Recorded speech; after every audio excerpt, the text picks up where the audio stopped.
أعوذ بالله من الشيطان الرجيم. بسم الله الرحمن الرحيم. وقل للمؤمنات يغضضن من أبصارهن ويحفظن فروجهن ولا يبدين زينتهن إلا ما ظهر منها. صدق الله مولانا العظيم. الصلاة والسلام عليك يا سيدي يا رسول الله. الصلاة والسلام عليك يا سيدي يا حبيب الله. الصلاة والسلام عليك يا سيدي يا شفيع المذنبين وعلى آلك وأصحابك يا سيدي يا رحمة للعالمين.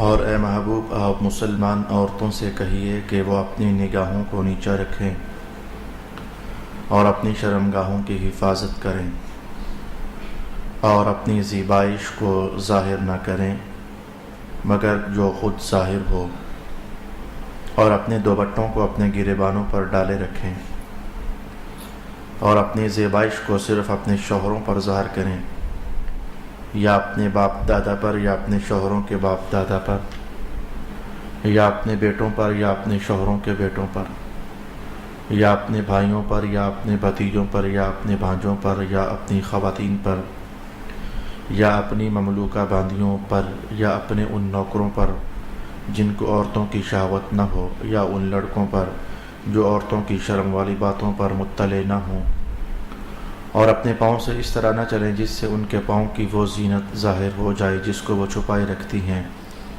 اور اے مسلمانوں، تم سب اللہ کی طرف توبہ کرو تاکہ تم فلاح پا جاؤ۔ صدق اللہ مولانا العظیم۔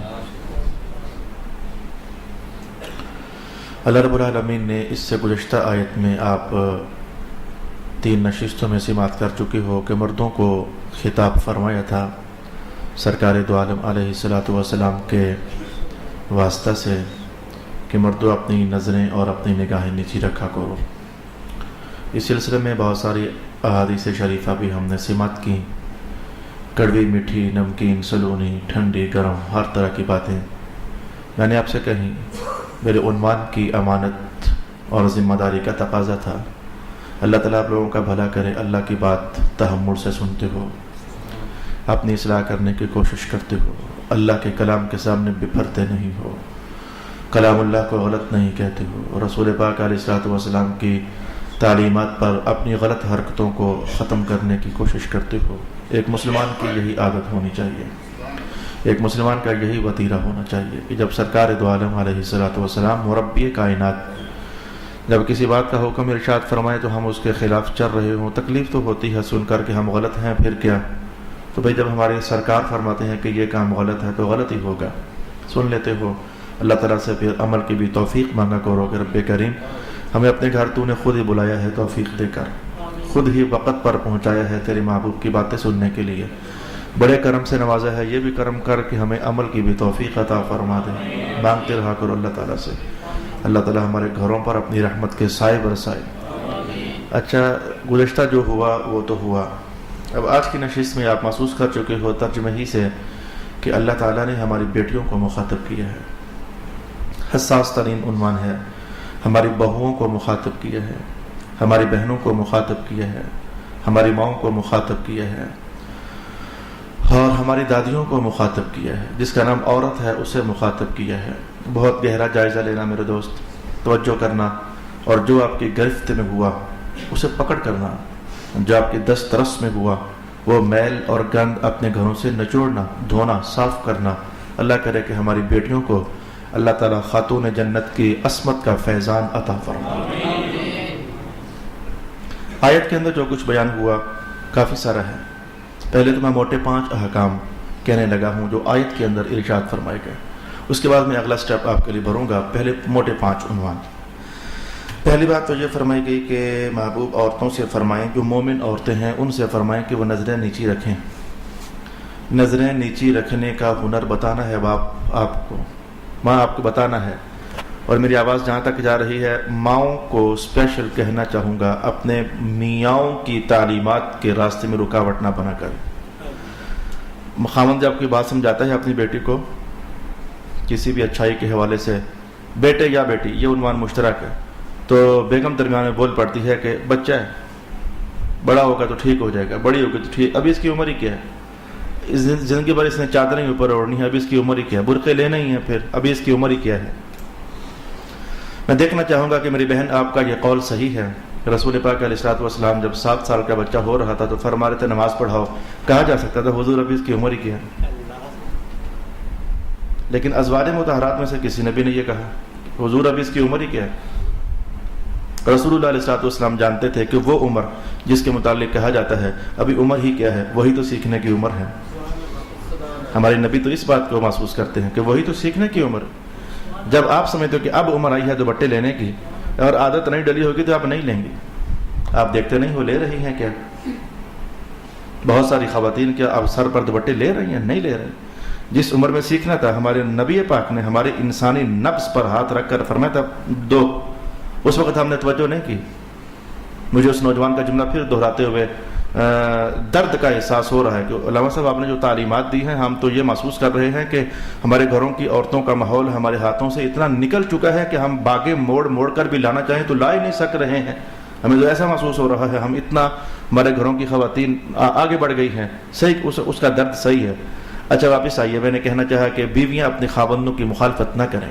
خاوند جب کہتا ہے کہ بیٹی ایسے کر ایسے کر ایسے کر ایسے کر، مجھے وہ جملہ یاد ہے، میرے استاد گرامی حضرت علامہ پیر سید ریاض حسین شاہ صاحب فرماتے تھے میری بیٹی ابھی 4 سال کی تھی تو ہمارے پیر و مرشد گھر تشریف لائے شاہ صاحب کے، تو ہمارے گھر آئے تو 4 سال کی بچی کا کیا ہوتا ہے، لیکن وہ ہمارے پیر و مرشد یعنی میرے دادا پیر و مرشد فرمانے لگے کہ بیٹی اور تو سادات کی بیٹی ہے، تو ابھی سے دوپٹے رکھ، تو ابھی سے چادریں سر پر کر۔ تو چلو وہ تو ایک لفظ سادات کی بیٹی ہے، لیکن جو اکابر اولیاء ہے وہ تو 4 5 سال کی بچیاں ہیں تو ان کے سروں پر یہ عادت ڈلواتے ہیں۔ 4 سال کی بچی تھی جب ہمارے بزرگوں نے ان کی تعلیم اور تربیت خواتین کے عنوانات کے حوالے سے شروع فرما دی تھی۔ اچھا مجھے پتہ ہے کہ میری رفتار آج سلو ہے، میں اس لیے سلو بول رہا ہوں کہ اللہ کرے کہ کسی سینے میں درد آ جائے، رسول اللہ کی بات کا احساس آ جائے کہ ہمارے حضور ہماری بیٹیوں کی عزتیں بچانا چاہتے ہیں۔ ہمارے نبی مکرم ہماری بہنوں کی عزتیں کل کو بگڑ نہ جائیں، بچانا چاہتے ہیں کہ اے ایمان والو امتیو آپ کے دل میں یہ احساس آ جائے۔ اس نئے کلچر نے ہمیں کچھ بھی تو نہیں دیا، لوٹا ہے ہمیشہ۔ اس مغربی کلچر نے ہمیں ہمیشہ ڈسا ہے، اس نے ہمیشہ ہمیں ننگا کیا یار۔ جو 2-4 پاؤنڈ ڈالر کمانے کے لیے چکر لگا کے آتے ہو تو پھر اپنے آپ کو آزاد خیال انسان سمجھتے ہو یا ترقی یافتہ انسان سمجھتے ہو، اس کلچر نے ہمیں ہمیشہ ڈبویا ہے، اس کلچر نے ہمیں ہمیشہ ننگا کیا ہے، اس کلچر نے ہمیشہ ہمیں ذلیل کیا ہے، حتیٰ کہ اللہ تعالیٰ میری زبان کی نکلی ہوئی بات کو غلط کر دے، لیکن ایسا ہوا ہے کہ علماء بھی جب اس کلچر میں پھنسے ہیں تو ان کے بیٹے اور بیٹیاں بھی برباد ہوئے ہیں۔ مدنی کلچر کے علاوہ کوئی کلچر تمہاری بیٹیوں کے سروں پر سایہ یا محبت نہیں رکھے گا۔ صرف مدنی کلچر ہے جو کیا چاہتا ہے کہ اللہ پاک نے اور جنت کے اندر بے حیائی ہے ہی نہیں ہے۔ پھر بھی رب کائنات نے کہا کہ جو جنت میں ہم نے تمہیں عورتیں دی ہیں آج تک کسی نے اسے چھوا ہی نہیں، اللہ کا وہاں بے حیائی نہیں ہے۔ یعنی اللہ پاک کہتا ہے جنت کی خواتین بھی جو ہم نے تمہیں دینی ہے لم یطمثہن انس قبلہم ولا جان، وہ ان ٹچ حوریں ہم نے تمہیں دینی، کسی نے چھوا تک نہیں ہے، حالانکہ وہاں ایسا تصور ہی نہیں ہے، لیکن یہ احساس اللہ تعالیٰ بتا رہا ہے کہ دیکھو اللہ کتنا چاہتا ہے کہ تمہاری بیٹیاں ان ٹچ رہیں، تمہاری خواتین ان ٹچ رہیں، وہ جن کے لیے بنی ہیں بس وہی ان کو دیکھیں، بس اور کوئی ان کو نہ دیکھے، صلی اللہ علیہ حبیبہ محمد وآلہ وسلم۔ تو ایک بات تو یہ فرمائی، یہ بڑے 5 احکام قرآن پاک میں، ذرا وہ آپ کو بتا رہا ہوں کہ ان کو نظر نیچے رکھنے کا گر بتاؤ، بیٹی بس نظر نیچے رکھ۔ اور دوسری بات فرمائی کہ وَلْيَضْرِبْنَ بِخُمُرِهِنَّ عَلَى جُيُوبِهِنَّ، بس کچھ عمر کا حصہ نکالیں تو ان سے کہو بیٹیوں اپنی چادریں سینوں پر ڈالو۔ سینے میں 2 حصے ہوتے ہیں، ایک گوشت کا ابھرا ہوا حصہ اور ایک اس کے مزید اوپر والا حصہ جو یہ سارا ہی چھپانا ہوتا ہے، یہ سارا ہی چھپانا ہوتا ہے۔ حتیٰ کہ آپ مذہب کا حکم سمجھو گے تو حیران ہو جاؤ گے، عورتوں کے لیے جو یہ حکم ہے کہ ہاتھ سینوں پر باندھنے ہیں وہ یہاں نہیں ہے، یعنی گوشت کے حصے کے نیچے نہیں، بلکہ گوشت کے حصے کے اوپر. وجہ کیا تھی؟ گوشت کے حصے کے اوپر، نیچے نہیں. ہاتھ نیچے رکھنے سے گوشت کے ابھرے ہوئے سے اور محسوس ہوں گے. تو نماز پڑھنے میں بھی کسی دیکھنے والے کے لیے فتنہ ہے. ہاتھ اوپر رکھو گی، چادر اوپر سے ہوتی ہوئی سیدھی نیچے ڈھلک جائے گی، محسوس نہیں ہوگا کیا ہے کیا نہیں. نماز کی حالت میں تک آپ محسوس کرو نا کہ کس قدر، حالانکہ نماز کی حالت میں تو کوئی ایسا نہیں سوچتا ہوگا نا، لیکن رسول اللہ سمجھا رہے ہیں کہ بھلے موقع وہ ہے کہ جہاں کچھ ایسا سوچتا بھی نہیں ہے، تم نے وہاں بھی بیٹیوں احتیاط کرنی ہے. بیٹے تم نے وہاں بھی احتیاط کرنی ہے. تو اپنی بیٹیوں کے، اب تو دوپٹے اتر ہی گئے، دوپٹوں تو ہمارے گوری چادریں اتر ہی گئی. ہم مولوی لوگ ہیں، ان کی باتیں ہیں، کوئی بات نہیں میرے بہن. قبر کے اندر تو بادشاہ سے لے کر فقیر تک سب کے لیے نظام ایک ہی ہے. نہ مانو، آج نہیں مانتی تو آؤٹ آف ڈیٹ لوگ ہیں، انہیں کیا معلوم، انہیں زمانے کی ترقیوں کا کیا پتا. ترقی دوزخ میں جانے کا نام ہے بہن میری. آپ نے کیا ترقی سمجھی؟ ترقی دوزخ میں جانے کا نام ہے. جو کرتوت کر رہی ہو یہ ترقی نہیں ہے تو دوزخ ہے، جس کو آپ لوگ ترقی کہہ رہے ہیں. انہیں کیا معلوم حالات کی ترقی کا. باقی ہمیں معلوم ہونا بھی نہیں چاہیے. شکر الحمدللہ، ہمیں پتہ ہونا بھی نہیں چاہیے. ترقی یہ نہیں ہے. ترقی جنت کی طرف چلو، ادھر چلو. یہ کیا ترقی ہے کہ لباس جو ہیں آہستہ آہستہ انہیں بھی اتار دو. اب دوپٹے ٹی ویوں پر دیکھو تو دوپٹے پتہ نہیں کدھر ہیں ہی نہیں ہیں. اعوذ باللہ من الشیطان الرجیم. تو فرمایا کہ یہ اپنی چادریں جو ہیں وہ سینوں پر ڈال کے رکھیں. دو حکم ہوئے. ولا یبدین زینتہن، سنو اللہ کا حکم میری بیٹیوں، قوم کی بیٹیوں، حضور کی امت کی بیٹیوں، سنو اللہ کا حکم، اپنے زینت کو ظاہر نہ کریں. زینت کیا ہے؟ ابن عباس فرماتے ہیں دو معانی ہیں. ایک ہے زینت ظاہرہ، ایک ہے زینت باطنہ. زینت دو طرح کی ہوتی ہے. جناب عبداللہ ابن عباس فرماتے ہیں زینت دو طرح کی عورتوں کی، ایک زینت ظاہرہ اور ایک زینت باطنہ. زینت ظاہرہ بیوٹیفل ڈریس، کڑکتا لباس پہن کر اوروں کے زینت، عورت کو مت دکھاؤ. یہ کڑکتا لباس صرف تیرا میاں دیکھے، یہ چپتا ہوا لباس صرف تیرا میاں دیکھے. یہ زینت ظاہرہ ہے. تو میرے اللہ اس کو چھپانا کیسے ہے؟ بمروطہن، اپنی بڑی چادروں کے ساتھ، جس کو آج دور حاضر میں برقع کہا جا سکتا ہے. بڑی چادروں کے ساتھ زینت ظاہرہ چھپی ہونے. زینت باطنہ کیا ہے؟ مرض ہے یہ، کینسر سے بھی سخت. خواتین کو زیور پہننے کا شوق ہے، پہننا چاہیے، لیکن جب وہ زیور پہنتی ہیں تو ان کی وہ جان بوجھ کر دوپٹے ایسے سیٹ کرتی ہیں کہ وہ زیور نظر آئے. دیکھ لو آپ کوئی اندھے نہیں ہو. شادیاں آپ ہی تیوں پتروں کی کرتے ہو نا، کوئی اور تو نہیں کرتا نا. آپ اندھے تو نہیں ہو. وہ دوپٹے اور چادریں یوں سیٹ کرتی ہیں کہ ان کا یہ جہاں زیور پڑا ہوا ہے. ابن عباس فرماتے ہیں کہ وہ جو زینت ظاہر نہ کریں، اس سے مراد یہ حصہ ہے، یہ یہاں جہاں زیور لگتا ہے. عورتیں اپنے زیور والی جگہ ظاہر نہ کریں. حتیٰ کہ 5ویں نمبر پر جا کر کہا ولا یضربن، عورتیں پائل پہنتی ہیں، پائلیں پاؤں کے اندر پائل پہنتی ہیں، ان کی چھن چھن کی آواز آتی ہے. رب کائنات نے کہا ولا یضربن بارجلہن، وہ اپنے پاؤں بھی یوں نہ ماریں کہ ان کے پاؤں کی چھنک کسی مرد کے کانوں میں جائے. اللہ تجھے اتنی عزت دینا چاہتا تو گئی کدھر؟ اللہ والے، اللہ تجھے اتنی عزت دینا چاہے تو گئی کدھر ہے؟ اپنے پاؤں کی ظاہر نہ کریں. اچھا تو درمیان میں ارشاد ہوا کہ ولا یضربن بارجلہن، اور اپنے پاؤں کی زینت کو بھی ظاہر نہ کریں. یہ بڑے احکام ہیں جو قرآن پاک کی آیات کے اندر بیان ہوئے. اس پر مجھے انشاءاللہ بھی کچھ بات کرنی ہے. فی الحال میں نے آیت کا موٹا لب لباب اور عنوان آپ کے سامنے رکھا ہے. مجھے انشاءاللہ اس پر کچھ بات کرنی ہے. اب میں ذرا چند وہ احادیث شریفہ جو آج کے عنوان سے تعلق رکھتی ہیں وہ عرض کرنا چاہوں گا. قل للمؤمنات یغضضن من ابصارهن، محبوب ان مومن خواتین کو حکم فرمائیں کہ اپنی نگاہوں کو نیچی رکھیں. اس پر میں سب سے پہلی حدیث جو آپ کی خدمت میں لانا چاہوں گا، حضرت ام المؤمنین ام سلمہ رضی اللہ عنہا بیان فرماتی ہیں کہ میں تھی اور میمونہ تھیں، ہم دونوں حضور کے زوجات ہیں. میں تھی اور میمونہ تھیں، تو رسول پاک علیہ الصلوۃ والسلام کے ساتھ تشریف فرما تھیں. تو ایسے میں حضور کے ایک صحابی حضرت عبداللہ ابن ام مکتوم، حضرت ابن ام مکتوم نابینا تھے، تشریف لا رہے تھے لاٹھی ٹیکتے ٹیکتے. تو جب وہ آ رہے تھے تو ہم ادھر ہی بیٹھی ہوئی تھی حسب حال. رسول اللہ علیہ الصلوۃ والسلام نے کہا اچھا تم دونوں ایسا کرو اندر چلی جاؤ. تو ہمیں جو معلوم تھا ہم نے تو وہ کہہ دیا. ہم نے کہا یا رسول اللہ اب یہ صاحب تو ہمیں دیکھ نہیں سکتے، نابینا ہے، تو آپ ہمیں فرما رہے ہیں کہ اندر چلے جاؤ. جملہ سنو رسول اللہ علیہ السلام کا، آپ نے فرمایا کہ وہ نابینا ہے تمہیں نہیں دیکھ سکتے، لیکن تم تو نابینا نہیں ہو نا، تم تو اسے دیکھ سکتی ہو نا۔ تو جیسے رب نے ان مردوں سے کہا نظر نہ ڈالنا، تو تم عورتوں کو بھی تو فرمایا ہے کہ نظر نہ ڈالنا۔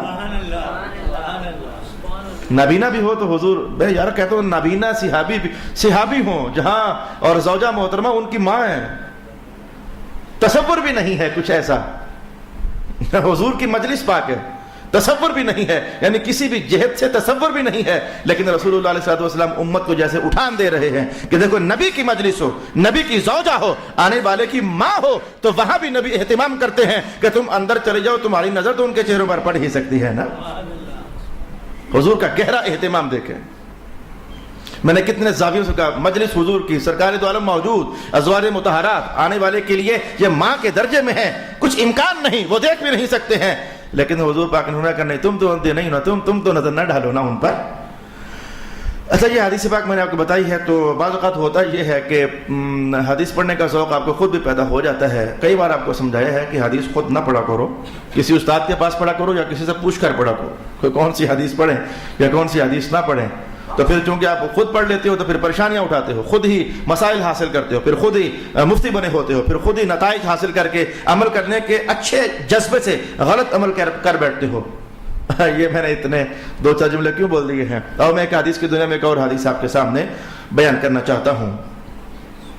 یہی ابن ام مکتوم ہے، یہی ابن ام مکتوم، فرمایا کہ تم دونوں تو نابینا نہیں ہو نا، آپ دونوں تو دیکھ سکتی ہو نا۔ یہی ابن ام مکتوم جو اپنے گھر کے حوالے سے رسول پاک علیہ السلام نے اتنا اہتمام فرمایا۔ اور میں ایک اور حدیث بتاتا ہوں، وہاں دیکھنا بھلا وہاں کیا ہوا، وہاں دیکھنا بھلا وہاں کیا ہوا۔ توجہ رکھیں، حضرت فاطمہ رضی اللہ تعالی عنہ، یہ فاطمہ بنت محمد الرسول اللہ نہیں، فاطمہ بنت قیس، صحابی ہیں یہ فاطمہ بنت قیس فرماتی ہیں کہ میری شادی جناب ابو عمر سے تھی، انہوں نے مجھے طلاق دے دی، کچھ جو وہ بھجوا دیے مجھے کہ یہ لے لینا خرچہ پانی۔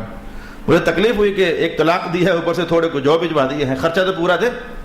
میں نے حضور کے دربار میں اپنا عنوان پیش کر دیا۔ طلاق کی کئی قسمیں ہوتی ہیں، اس طلاق کے بعد مزید کچھ بنتا نہیں تھا، تو رسول اللہ علیہ السلام نے کہ فاطمہ بس ٹھیک ہے، تیرا کچھ اب بنتا نہیں ہے، زیادہ ناراض نہ ہو، جو دے دیا بس لے لے، زیادہ نہ لو، تیرا کچھ بنتا نہیں ہے۔ یہ تو احکام شرعی طلاق سے تعلق رکھتے ہیں۔ تو پھر فرمانے لگے کہ اب ایسا کر کہ عدت پتہ کدھر گزار لے، ایسا کر تو عدت گزار لے۔ ایک اور صحابیہ کا نام لیا حضرت ام شریک، ادھر جا کر عدت گزار لے۔ اس کے پیچھے بھی اسباب تھے کہ رسول اللہ علیہ السلام نے اسی گھر میں عدت گزارنے کا حکم کیوں نہ دیا، حالانکہ حکم یہ ہے کہ اسی گھر میں عدت گزاری جائے جس گھر میں خاوند نے طلاق دے دی ہے۔ تو اس وقت یہ چونکہ ہماری یہ بحث نہیں، عدت کا عنوان ہماری بحث نہیں، اس لیے میں اس کو ادھر ہی ڈراپ کرتا ہوں۔ اچھا آگے، ام شریک کے گھر میں عدت گزار لے، پھر کہا نہیں ام شریک کے گھر میں رہنے دے۔ اصل میں ام شریک کے گھر میں صحابہ آتے جاتے رہتے ہیں۔ جناب ام شریک کا گھرانہ نیکیوں کا گھرانہ مشہور تھا، اور رسول اللہ کی طرف سے اذن تھا کہ ملاقات کر لیا کرو تو دعائیں لے لیا کرو جناب ام شریک سے۔ پھر صحابہ اذن سمجھ کر چلے جاتے تھے اور ملاقات فرماتے تھے، اور پھر ان سے دعائیں لیتے کہ آپ اللہ کی بہت نیک بندی ہیں، رسول اللہ علیہ السلام آپ کی نیکی کی گواہی دیتے ہیں، ہمارے لیے دعا فرما دیں۔ تو وہاں تک تو رسول اللہ کی طرف سے جیسے اذن تھا تو جاتے رہتے تھے۔ تو حضور نے فرمایا کہ ام شریک کے گھر رہنے دے فاطمہ، ادھر میرے صحابہ آتے جاتے رہتے ہیں۔ تو پھر نہیں، ادھر نہیں، یا تیری نظر کسی پر پڑے گی یا کسی کی دوسری پر پڑے گی، ادھر نہیں۔ اچھا پھر حضور کیا کروں؟ رسول اللہ علیہ السلام نے کہا اچھا ایسا کر ابن ام مکتوم کے گھر عدت پوری کر لے۔ یہی صحابی ابن ام مکتوم کے ہاں عدت پوری کر لے، نبینا صحابی جو ابھی بھی آ رہے تھے۔ تو حضور نے فرمایا کہ وہ نبینا ہے نا، آپ تو نہیں نا، ان کے گھر میں عدت پوری کر لے، ان کے گھر میں کسی کا آنا جانا نہیں ہے، ادھر ٹھیک رہے گی تو۔ تو چلی گئی اور اپنی عدت جو رہتی تھی وہ ابن ام مکتوم کی ہاں پوری کر لی۔ اور جب عدت پوری ہوئی تو 3 جگہ سے نکاح کا پیغام آ گیا، 3 جگہ سے۔ اور آ کر پھر حضور سے مشورہ چاہا، یا رسول اللہ ایک تو مجھے ابو جہم نے کہا ہے کہ نکاح میں آپ سے کرنا چاہتا ہوں، تو یا رسول اللہ مجھے آپ اس میں کیا رائے دیتے ہیں؟ دوسرا مجھے معاویہ بن ابو سفیان نے کہا ہے کہ میں نکاح کرنا چاہتا ہوں، اور تیسرا اسامہ کی طرف سے میرے حضور کوئی آپ ارشاد فرمائے میں یہ 3 رشتے میرے لیے آئے ہیں، میں کدھر ہاں کروں؟ تو رسول پاک کا جو حدیث کا اگلا حصہ ہے نا، اس سے اور بڑے حکام ثابت ہوتے ہیں۔ یہ ہمارے عنوان سے تعلق نہیں رکھتا، لیکن میں حدیث پوری کرنے کے لیے میں یہ آپ کے سامنے بیان کرنا چاہتا ہوں۔ تو رسول اللہ علیہ السلام نے فرمایا کہ ایسا کر، یہ جو ابو جہم ہے نا، ابو جہم فاطمہ، یہ جو ابو جہم ہے یہ کندھے سے اپنی لاٹھی نہیں اتارتا ہے۔ مانا یہ تھا کہ مزاج کا تیز ہے، تو اس کا دل ہوتا ہے کہ 2-4 لگانے کا مانا، وہ پٹائی کرنے کا مانا. اس کی تو لاٹھی کندھے پائی جاتی ہے جب دیکھو، یعنی جیسے کہ ابھی بس کوئی موقع بنے گا تو پھر 1-2 لگانے کا ان کا ارادہ ہوتا ہے، ادھر نہیں ادھر نہیں ادھر نہیں. خاوندوں سمجھ آئی ہے؟ جو خاوند اس طرز کا ہوتا ہے نا کہ مزاج میں تیزی ہے، میرے حضور پہلے ہی فرماتے ادھر شادی نہ کرو. جو خاوند مزاج کا تیز ہے نا، منڈیا کڑیاں تو پتہ ہوتا ہے خاندان کے اندر یہ لڑکا کیسا ہے تو یہ کیسا ہے، تو جس کا مزاج تیز ہو، لڑائی جھگڑا ہر وقت، تو میرے حضور نے کہا اپنی بیٹیوں کی عزت خراب نہ کرو، ایسی زندگی برباد کرے گا اس کی. اس سے بہت بڑے مسائل ہیں نا، حدیث پوری کرنے کے لیے کہتا ہوں. اچھا ادھر نہیں، فاطمہ ادھر نہیں، یہ ہر ٹائم ڈنڈا ہی اپنے کندھے پر اٹھائے رکھتا ہے.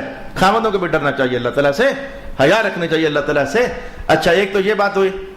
تو پھر حضور معاویہ بن سفیان کے بارے میں، یہ مشہور صحابی امیر معاویہ بن ابو سفیان کے بارے میں، تو رسول اللہ نے کہا نہیں بھائی اس کے پاس پیسے ہی نہیں ہے، غریب آدمی ہے. یہ حدیث پاک کے الفاظ. ان کے پاس بہت زیادہ پیسہ نہیں ہے، بہت ہی غریب ہیں، مشکل بن جائے گی. سمجھ آئی ہے کہ 18ویں سپارے میں آگے آئندہ آ رہا ہے. میں نے تو پہلے بھی کہا، باپوں کو کہا تمہارا بیٹا جب لفنگا ہوتا ہے، ان پڑھ ہوتا ہے، کوئی ہنر نہیں ہوتا، کمائی کا سلیقہ نہیں ہوتا، آوارہ پھرتا ہے، تو اپنے بیٹے کی پہلے اصلاح کرو پھر شادیاں کرنا. ورنہ یہ شادیاں کروا دیتے ہو اور لیکن اوروں کی بیٹیاں دلہن بن کر تمہارے گھر آ جاتی ہیں، لٹکی رہتی ہیں اور ان کو زندگی کی بنیادی ضرورتیں بھی میسر نہیں ہوتی ہیں.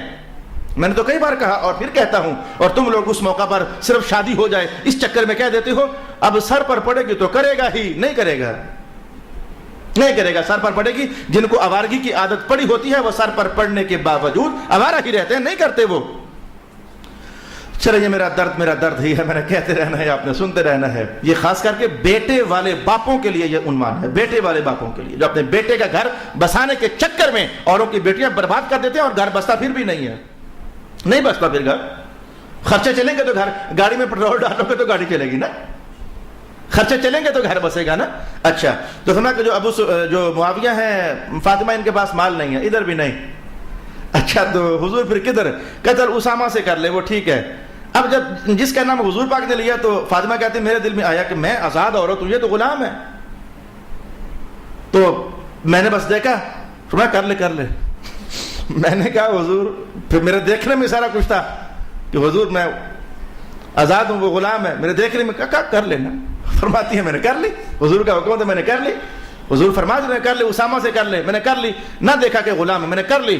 فرماتی ہے میں نے حضور کی بات مانی، اتنی برکت ہوئی. مدینہ میں آوازیں چلتی تھیں، کسی نے خوشحال گھرانہ دیکھنا ہو تو فاطمہ اور اسامہ کا دیکھا جا سکتا ہے. کسی نے برکتوں سے لبریز بھی فیملی دیکھنی ہو تو مجھ پر رشک ہوتا مدینہ میں. دیکھ شادی تو اسامہ کی ہوئی ہے نا، شادی تو فاطمہ کی ہوئی ہے نا بنت قیس کی. اتنی برکتیں رب کائنات نے ہمیں عطا فرمائی. اچھا بھائی ٹھہرو، واپس آؤ. جو ہمارا عنوان تھا، تسلی سے عنوان سمجھے ہم نے کہاں جانا ہے. اگلی بار بھی جمعہ پڑھ نہیں آنا، پھر اگلی بار بھی جو عنوان آ گیا اسے تسلی سے سمجھتے ہیں. میں نے کہا کہ عنوان میرا یہ تھا کہ رسول اللہ علیہ الصلوۃ والسلام نے اپنی ازواج سے کہا کہ ابن ام مکتوم آ رہا ہے، تم چھپ جاؤ. کہا حضور وہ نابینا ہے. کہا آپ تو نابینا نہیں نا، آپ تو دیکھ سکتی ہو. ادھر یہ حالات. اور ادھر فاطمہ بنت قیس سے کہا کہ تو عدت گزارنے کے لیے ام شریک کے گھر نہ جا، ادھر سے آبا آتے جاتے رہتے ہیں. تو ایسا کہا ابن ام مکتوم کے گھر چلی جا. اچھا ابن ام مکتوم کے گھر جانے میں کیا سمجھ آتی ہے؟ تو وہاں تو نظر دیکھنا ابن ام مکتوم. تھوڑی دیر پہلے کہا نہیں ازواج تم نہیں دیکھ سکتی، تو ابن ام مکتوم کے گھر ان کو بھیج دیا. اب یہ بظاہر، میں لفظ بظاہر پر توجہ رکھنا، بظاہر ایسا لگتا ہے کہ یہ کیا ہو گیا، جو ایک حدیث میں کچھ اور فرمایا اور ایک میں لگتا ہے کچھ اور ہی ہو گیا. اس پر محدثین نے ایک ہی جملے کے اندر بات ساری کھول دیا، کوئی مشکل نہیں ہے. یحییٰ بن شرف نووی ارشاد فرماتے ہیں کوئی مشکل کہانی نہیں ہے. رسول پاک صلی اللہ علیہ وآلہ وسلم نے یہی فرمایا تھا نا کہ بس عدت ان کے گھر میں پوری کر لے. یہ کب فرمایا تھا کہ تو ابن ام مکتوم کو دیکھتی بھی رہنا؟ یہ کب فرمایا تھا؟ حضور نے یہ فرمایا نہیں تھا. اور فاطمہ جو ہے ان کو دیکھا نہیں کرتی تھی، صرف رہنے کی اجازت حضور نے ارشاد فرمائی تھی. تو جتنا اذن حضور نے دیا تھا فاطمہ اتنا ہی اذن استعمال فرما رہی تھی. یعنی حدیث میں یہ کب آیا ہے کہ اسے دیکھتی بھی رہنا، اور یہ کب آیا ہے کہ فاطمہ انہیں دیکھتی بھی رہتی تھی؟ کچھ بھی تو نہیں ہے، صرف یہ تھا کہ وہ نابینا ہے. یہ جملہ سنو حضور رحمت عالم کا، میں کہ فاطمہ ادھر تیرے لیے سکون یہ رہے گا کہ اپنے اضافی کپڑے اتار کر رکھ لینے میں تو سکھ محسوس کرے گی، کوئی دیکھنے والا نہیں ہوگا. یہ حدیث کا جملہ ہے. خواتین بعض اوقات وہ چادر اتار لیتی ہیں، گرمی لگتی ہے تو گھروں کے اندر وہ اضافی کپڑے ہیں تیرے وہ اتار کر رکھنے میں چادر اوڑھنی وغیرہ وہ تیرے لیے سہولت رہے گی. میں نے اس لیے کہا ہے کہ ابن ام مکتوم کے گھر میں عدت پوری کر لے. او کما قال رسول اللہ صلی اللہ علیہ وآلہ وسلم. اللہ اکبر. میں ایک اور حدیث آپ کی خدمت میں بیان کرنے کے بعد میں دیگر احادیث کی طرف بڑھنا چاہوں گا. اس وقت میرے ہاتھ میں امام جلال الدین سیوطی ہیں، لیکن ان سے بھی قبل 4 حدیثیں پچھلی بار میں نے آپ کو بتائی تھی، اور وہ 4 مردوں کے ساتھ بھی تعلق رکھتی تھی اور وہی 4 عورتوں کے ساتھ بھی تعلق رکھتی تھی. پہلے میں نے سنائی تھی مردوں کے حوالے سے، اب میں وہی کہنا چاہوں گا عورتوں کے حوالے سے، اور یہ انداز حضرت امام بخاری رحمۃ اللہ تعالی علیہ کا ہے. ایک حدیث میں 10 باتیں آئیں تو وہ 10 ٹائٹل قائم کرتے ہوئے ہر ٹائٹل کے بعد وہی حدیث پیش کرتے ہیں. بھائی اس میں اس عنوان کے ماتحت بھی مسئلہ ہے، اس میں اس عنوان کے ماتحت بھی مسئلہ ہے. میں مثلا آپ سے کہتا ہوں کہ اقیم الصلاۃ، نماز پڑھو. یہ مردوں عورتوں کی کہانی کٹھی ہے. اچھا جب بھی مفسرین بیان کریں گے مردوں کو نماز پڑھنی چاہیے، آیت یہی پیش کریں گے اقیم الصلاۃ. عورتوں کو نماز پڑھنی چاہیے، آیت یہی پیش کریں گے اقیم الصلاۃ. کیونکہ اس میں دونوں کے لیے حکم ہے، تو پھر ایک کا بیان کرو تو یہ آیت وہاں بھی پڑھی جاتی ہے، اور جب دوسرے عنوان کا بیان کرو پھر وہ آیت وہاں بھی پڑھی جاتی ہے. حدیثوں کا بھی یہی حال ہے. 4 حدیثیں پچھلی بار میں نے کہی تھی لیکن مردوں کو سمجھایا تھا. آج وہی 4 حدیثیں خواتین کے نام کرنے لگا ہوں.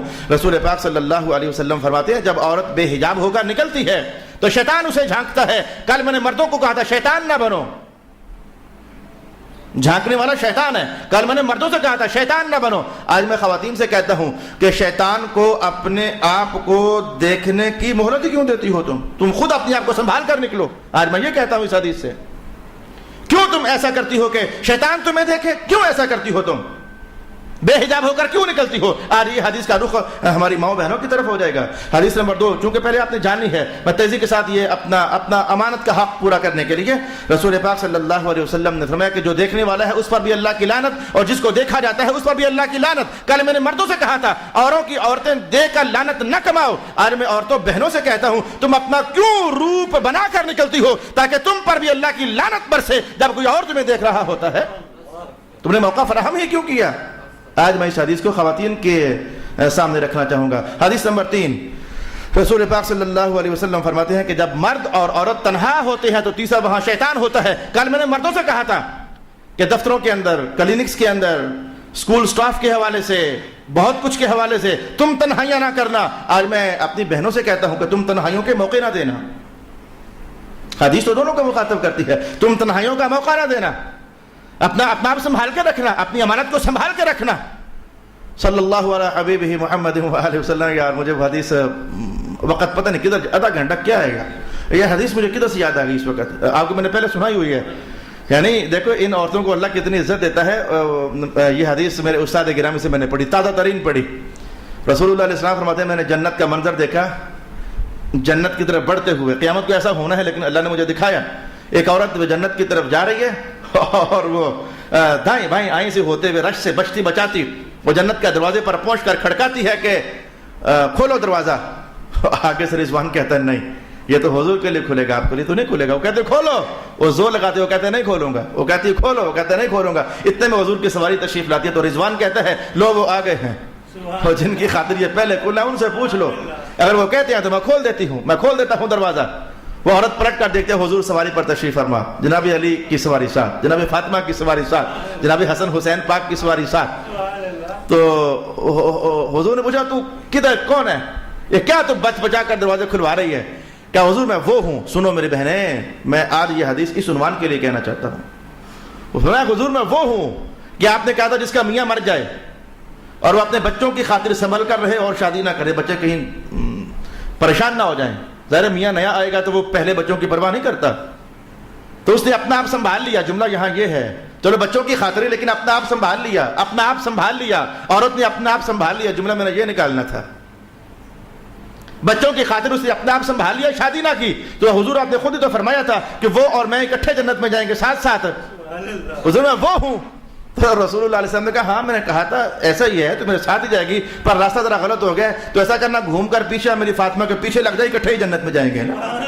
فاطمہ میری بیٹی فاطمہ کے پیچھے لگ، راستہ تیرا یہ ہے. لیکن میں نے یہ جملہ سنبھالنا چاہا کہ میں کہتا ہوں جو عورت اپنا آپ سنبھالتی ہے رسول رحمت میں آپ اپنی رحمت کے سائے میں اسے لے کر جنت میں داخل ہو رہے ہیں. میں تو یہ جملہ یہ بتانا چاہتا تھا. ایک حدیث میں کتنی باتیں تو ہوتی ہیں. اچھا تو ہمیں تو سنبھالنا اپنا آپ، تو کیوں تنہائیوں میں جانے دیتے ہو؟ کہ موقع ہی فراہم کیوں کرتی ہے؟ تو اپنا آپ سنبھالنا. چوتھی حدیث میں نے پچھلی بار کہی تھی کہ رسول اللہ علیہ السلام نے فرمایا کہ جن عورتوں کے خامند گھروں میں نہیں ہوتے تو ان کے پاس نہ جایا کرو. تو ایسی عورتیں بھی تو سنبھالے نا, کسی کو پاس آنے ہی نہ دیا کرے. جن کے میاں لوگ ان کے سر پر نہیں ہے, کہیں آگے پیچھے دائیں بائیں آئے ہیں, تو اپنا گھر کیوں نہیں سنبھال کر رکھتی ہیں تاکہ کسی تیسرے کو آنے کی مجال ہی نہ ہو. مذہب کا مسئلہ کیا ہے؟ ایک اور درجے کا مسئلہ, جب دروازہ کھڑکایا جائے, اگر تو ہم میاں لوگ گھر میں ہو تو پھر تو خود ہی ڈیل کریں نا, اور اگر مرد گھر میں نہیں ہے تو عورت ذرا پوچھنا ہوتا ہے, ایسے تو نہیں کہ وہ کون ہے, ایسے نہیں. تو عورت کے بارے میں مسئلہ یہ ہے کہ وہ ہولے سے تو میٹھے سے لہجے میں نہ پوچھے کہ کون ہے, وہ ذرا آواز میں ترشی بنا کر پوچھے کون ہے. مذہب کا مسئلہ یہ ہے کہ وہ دروازے پر کھڑی ہو کر جب پوچھے نا کہ باہر کون ہے, تو مٹھی سی نسوانی آواز میں نہ پوچھے کہ کون ہے, بلکہ اس کی آواز میں تیزی ہونی چاہیے, وہ باہر والا ویسے دھڑک جائے, یہاں کچھ ایسا ویسا نہیں ہے. وہ پوچھے کون ہے تم, تو پھر وہ کیا دیا جائے کہ وہ گھر نہیں, تو چل چل پھر آئیں گے تو پھر دیکھی جائے گی. اور یہ بد اخلاقی نہیں ہے, یہ حضور کا حکم مبارک کے عین مطابق ہے, اپنی حفاظت کے حوالے سے یہ عین مطابق ہے. تو پھر ایسے میں فون کالز کے حوالے سے بیٹیاں سوچ لیں کدھر کالیں ملاتی رہتی ہیں یا کدھر سے کالیں آتی رہتی ہیں. مجھے تو میرے ساتھ کتنی عورتیں میسج کرتی رہتی ہیں, اللہ ان کو ہدایت دے, پتہ نہیں پیچھے منڈے ہی بیٹھے ہوں, پتہ ہے کون ہے. یہ ایک ایسی انی گناہ کی وادی ہے یہ موبائل. میں پھنسی ہوئی, آپ کو بھی آتے رہتے ہو, میں مصیبت میں پھنسی ہوئی, 20 روپے کا بیلنس بھجوا دو, تو 50 روپے کا بیلنس بھجوا دو, لگی رہتی ہیں شرارتیں, پیچھے پاؤں تائے بیٹھے ہوں. لیکن میں کہتا ہوں کہ یہ کیا ہے؟ اگر واقعی خواتین ہی ہے پیچھے تو میری بہن تو کس راستے پر چل کے 20 روپے کی خاطر اپنے رسول کو ناراض کرتی ہے, 50 کا بیلنس لینے کے لیے اپنے رسول کو ناراض کرتی ہے. اعوذ باللہ من الشیطان الرجیم. بات ابھی سمٹی نہیں ہے, ابھی ہم ایک راستے پر چڑھے ہیں, ابھی ہم نے یہاں سے کچھ اور سیکھنا ہے, کچھ اور سیکھنا ہے, کچھ اور سیکھنا ہے. انشاءاللہ العزیز بہت کچھ سیکھنے کا اہتمام کرنا ہے. وآخر دعوانا الحمد للہ رب العالمین.